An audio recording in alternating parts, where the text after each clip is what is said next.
Hey everyone, Tin Man here, and Dota Underlords has just released a patch that I think will have a pretty big impact on the meta, but in a kind of weird way. Let's get right into it.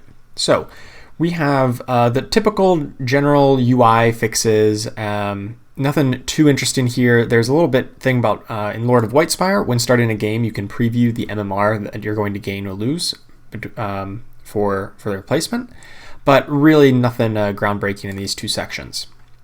Gameplay. So this is the big one here. They have adjusted the hero tier distribution curves. So tier 4 and 5 pieces are going to be more common later in the game, and there's also a couple other tweaks that we'll get into. There's a big chart down at the bottom. They have increased the tier 4 hero pool to 20 heroes per or 20 per hero. So that means that there'll be more possibilities to, if somebody else is competing for you on a 4-cost unit, like say someone else is trying to get your Dooms or your Kunkas or what have you, you'll be more likely to find them, and also it'll be a little bit easier to get them to 3-star as opposed to what there was before. So maybe 3-star Dragon Knight might show up a little bit more often. He's one of the best 3-star units. XP is given out at the start, before the shop refreshes at the start of the round. If you gain a level at the end of the round, your shop for the next round is now based off that new level. I thought that's how it already worked. What? I'm not entirely sure what the deal is with this statement here. That my impression was that was how it would always work, where if you were, say, at 15 of 16 experience, and then you're going to gain the 1, you're going to reroll at the higher shop level. At the very least, that's how it works in the opening 3 rounds. That's how it worked before. You had a chance to get a 2-cost unit on turn 2. Or did you?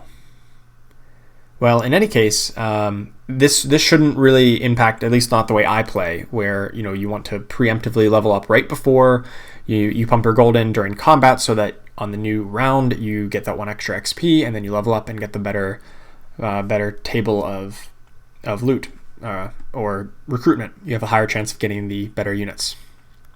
Shop refreshes no longer use the blacklist mechanic. Only user-initiated shop refreshes, i.e. rerolls free and paid, use the blacklist mechanic. So this was a point of contention that I discussed in my last video, where it was discovered, I don't know if it was discovered or the patch came out and adjusted it so that every round when your shop would just normally refresh, that it does every round, the blacklist mechanic was included in there, meaning that any units that you did not buy from the previous shop could not appear in the new shop, and this would only carry over for 1 turn. But essentially what it meant was, okay, I see that there's all these 1-cost units that you didn't buy on turn 1. There's no chance for those to show up on round 2, and that would be a little bit weird if it's I want to buy a Tiny and a Razor, but you don't want to lock the shop. So what the correct play in that situation was, if you had Tiny and Razor on turn 1, would be to buy Razor and then sell him, and then buy Tiny and play him out. Typically just buying and selling doesn't do anything, but in this case it avoids Razor going in the blacklist. And that was a really counterintuitive mechanic, and it led to a couple other gameplay issues where it would be very easy to force certain compositions by saying, I'm just not going to buy anything, and that'll increase my odds of finding the specific thing that you want. If you're really locked in on Primordials or Brawny or whatever, if you just don't buy anything else, your odds of finding those will improve, as opposed to kind of staying open and hedging into different strategies and seeing which way to go. So I think this blacklist mechanic that they fixed now, I think that's good change. I think where it would work before on they're just the normal shop refreshes, that's how it worked for the past couple days. I did not like that, and I don't think that was good for the game, but I do like the user initiated shop refreshes. When you manually reroll, you're spending gold or you're spending your free reroll, and I think that is good. Excuse me. I think that is good to make sure that the units that you don't want aren't going to be in there, or at least increase your odds a little bit. So on to the hero changes. There's a couple of hero changes here, nothing too groundbreaking. Doom's ability now disables the Brawny health buff.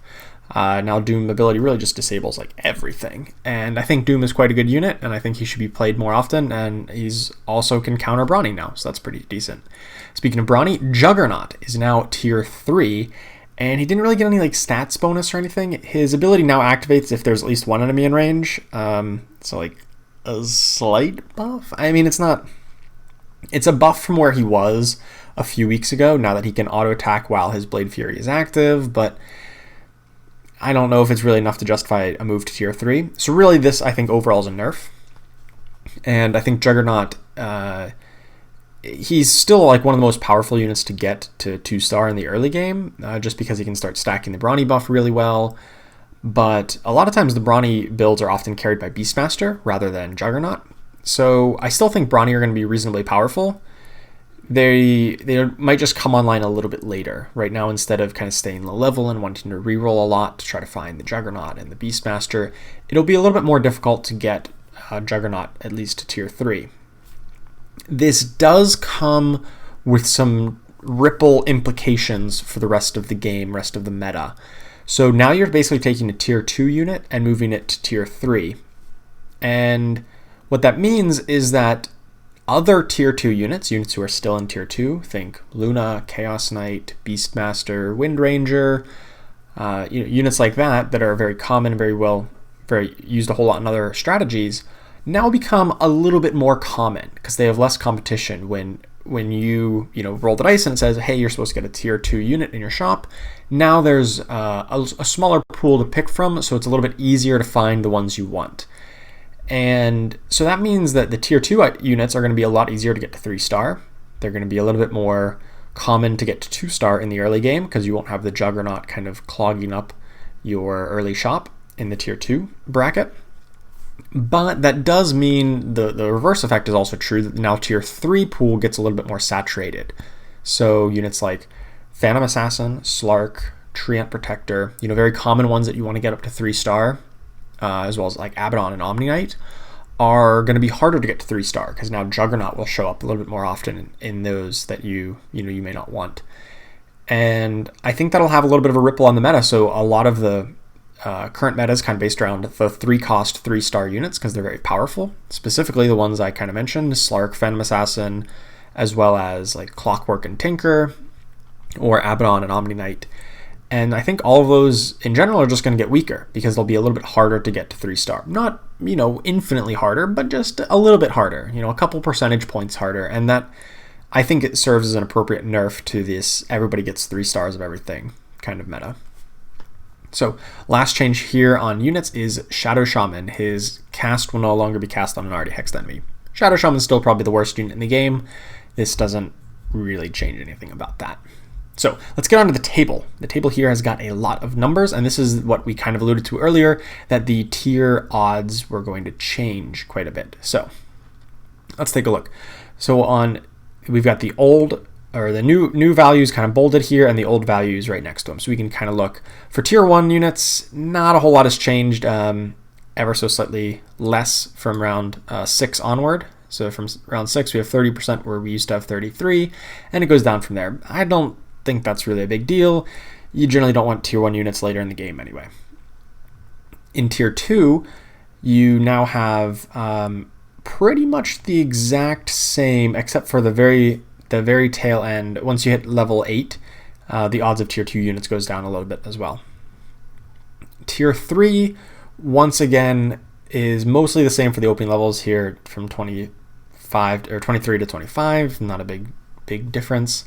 The main differences are going to come here in tier 4 and 5. So it used to be the case that you had a 2% chance here on level 5 to get a tier 4 unit. And this always felt like kind of like high rolly. Like, okay, I just leveled up, on your first turn, you pumped 5 gold into level, and then, oops, here's a tier 4 unit. Here's a Kunkka or a Doom on like round 5. And you're like, that's really powerful and gives you a strong direction. And it's only like a 2% chance. It always kind of felt a little like high rolly and like super inconsistent and just never felt great. And then even when you level up to 6, oftentimes on round 9 or round 13, you still only have a 7% chance, which is kind of low, but at least reasonable. Now we have completely eliminated that 2% chance, which is good. I think you shouldn't be getting tier 4 units that early. And now you have a 10% chance, a much more reasonable amount at level 6. And actually, from then on for the rest of the game, the odds of tier 4 units have been increased by about 5%. It used to be 10% at 7, now it's 15. It used to be 15 at 8, and now it's 20. And most games you're kind of cap out around 8 or 9, but even at level 9, it goes from 20 up to 30. So this means that tier 4 are going to kind of come back into the meta. They're going to be a lot easier to pick up. They're going to be a lot easier to get to 2-star or even 3-star, as stated before, because there's going to be more of them in the pool. And just really kind of shift us a little bit away from this tier 3, 3-star meta and back into, maybe you get a couple things to tier 3 or to 3-star rather. But no longer is it like, okay, I need to get 5 things or else I can't compete for first. Also on the tier 5, the legendary units, the odds have also dramatically increased. So used to be just a 1% odd at level 8, which was like super silly. It was like really bad. It's like, okay, well, I got to level 8 and I just, mathematically, if you wanted to hit a specific tier 5 unit, say Troll Warlord, to complete the troll buff, you would need to spend like 100 or some gold on rerolling to like on average have a 50% chance of finding one. It was absurd. So it was just super high rolling. Same reason with the 2% here from the tier 4 units. So I like this a lot that they've upped it to 5% now at level 8. So this is like really dramatic. 5%, that's almost as common as they used to be at level 10. And like, wow. That means we're going to be seeing a lot of tier or 2-star tier 5 units. You just get to level 8 and it's like kind of reasonable over a lot of rerolls, a couple rounds of the game to get a 2-star tier 5 unit. And the odds only go up. It goes up to 7% at level 9 and 10% at level 10. This really probably doesn't matter too much, but it is a rather dramatic increase from the previous 1, 3, and 6%. So look to see the meta kind of shift more towards tier 4 and 5 units again. Maybe not dramatically so, not as much. I think this might strike a really nice balance between the old 3-star meta and the tier 4 and 5 meta. I do think that tier 3 units are going to be a little bit harder to get to 3-star because Juggernaut is now tier 3, and tier 2 units are going to be a little bit easier to 3-star. So you want to be looking a lot more for these tier 2 3-stars, things like Chaos Knight, Luna, Wind Ranger, just a couple ones off the top of my head, Beastmaster, and a little bit less of the tier 3, as well as kind of sprinkling in the tier 4 and 5 units as kind of at 2-star. You can also start to look a little bit more towards Troll, because Troll was a kind of a synergy that was gated by Troll Warlord, who's really rare to find. Now he's going to be much more common, and he's still very powerful, so 4 Trolls may be back on the menu, maybe a little bit more common, a little bit easier to pair that up with something like Knights or Warriors. So I think that's going to change the meta a pretty decent bit, and so this obviously just came out. I haven't played any games on this patch yet, but look for a lot more gameplay videos coming up and a new meta analysis whenever this kind of settles out. Thank you so much for watching, and I'll see you next time.